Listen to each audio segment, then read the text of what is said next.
Good evening. I'm Maurice Dubois. I'm John Dickerson, and good morning to China, where it is already Wednesday, the day that Trump 104% tariff kicks in. The president wants to talk to China's leaders about it. He says he is waiting for their call. Dozens of other countries hit by the U.S. tariffs have already called, and the president says he believes China will, too, to make a deal. And if the Chinese are not on the line, a lot of money is in this trade war. Wall Street lost more of it today as all three major indexes were down. We begin our coverage with Ed O'Keefe at the White House. Ed? Good evening. President Trump today claimed that the new tariffs are generating about $2 billion in revenue each day. But with growing concern about how they might cripple the global economy and America's bottom line, the White House has a new message for world leaders. Give us a call and let's make a deal.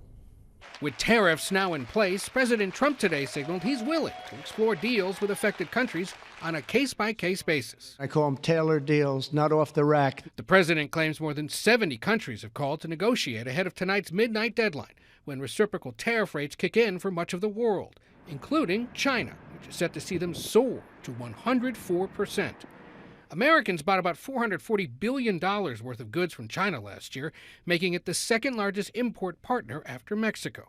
And while other countries may be reaching out, China, so far, isn't on the call sheet. Under what conditions at this point would President Trump talk to President Xi about tariffs? It was a mistake for China to retaliate. The president, when America is punched, he punches back harder. And the president also wanted me to tell all of you that if China reaches out to make a deal, he'll be incredibly gracious, but he's going to do what's best for the American people. So China has to call first? The Chinese want to make a deal, they just don't know how to do it.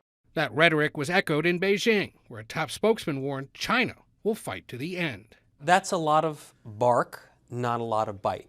Evan Medeiros served on President Obama's National Security Council and is now an Asia expert at Georgetown University. They don't want the global trading system to unravel. What they're trying to do is figure out a way to get Trump to back off not just his tariffs on China, but his tariff strategy globally. So then this war continues, conceivably gets worse.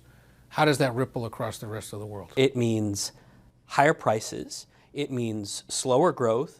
It means fewer choices at Target and Walmart, and it means that all of our 401ks are going to shrink. It's bad. And so, Ed, what does the White House want in exchange for providing tariff relief to some of these countries? Well, first of all, we don't know how many countries have actually called. The trade representative earlier today told Congress it was nearly 50. The president later said more than 70. We've been asking for a list and haven't gotten one yet.